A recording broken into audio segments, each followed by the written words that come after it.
E pessoal, trazendo uma atualização para vocês, o que é que está acontecendo com a Covid no país, né? Agora a gente tem uma dificuldade um pouquinho a mais, porque nem o Comitê de Imprensa está divulgando mais dados diários, né? Nem o Ministério da Saúde, então a informação que a gente tem é semanal, né? Como eu falei para vocês, é fato que está uma tendência de queda global, né, da Covid, mas existem situações pontuais de local para local. E no Brasil, com essas informações semanais, está vindo um aumento em 4 estados, né, da União, aumentando a tendência de alta e aumento de número de internações por Covid. O dado mais interessante que a gente tem é justamente esse, né? E olhe quando você bota a lupa sobre as capitais, que geralmente é onde tem mais gente acumulada e que acaba acontecendo o maior número de casos, 20 de 27, né?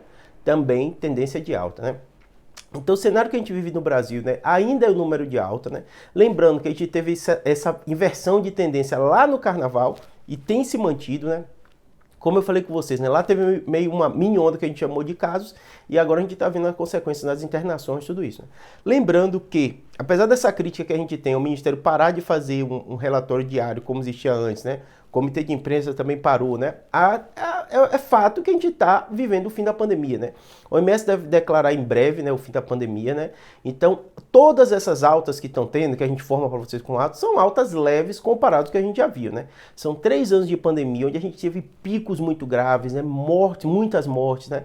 E hoje a tendência, quando a gente olha global do início da pandemia para cá, tanto no Brasil como no mundo, é uma redução de casos, né?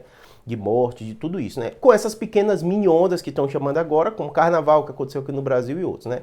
Lembrando, outra preocupação que a gente tem que ficar atento é a bivalente, né? Com a vacinação da população com a bivalente, a gente vai ver mais ainda queda de número de casos e de mortes por Covid. Porque já está mais do que comprovado, o CDC norte-americano, que já vacina lá com bivalente, mostrou isso, né? Quando você vacina com a bivalente, chega a ter uma redução de 3 vezes o número de mortes. Então, assim, é uma coisa muito significativa, é um dado muito interessante e isso vai acontecer também no Brasil. Lembrando que o Brasil demorou de começar a vacinação com a bivalente, mas agora que está vacinando, parece que está vacinando rápido, com aceito bom da população, né? Então, um grupo bem seleto, né, de idosos na maioria dos estados, né? Aqui em São Paulo, por exemplo, acima de 60 anos, já teve 1 milhão de doses da bivalente aplicada no Brasil, que é uma coisa considerável, questão de uma semana, tá bom? Vamos acompanhar esses números, vamos acompanhar esses dados. Se o Ministério, o Comitê de Imprensa voltar a divulgar dados com a frequência maior, eu faço vídeo aqui explicando para vocês com a frequência maior, mas a informação que a gente tem, essa é hoje, né? 4 estados com essa tendência de alta, o resto, a maioria deles, né, números estáveis. Espero que tenha ajudado.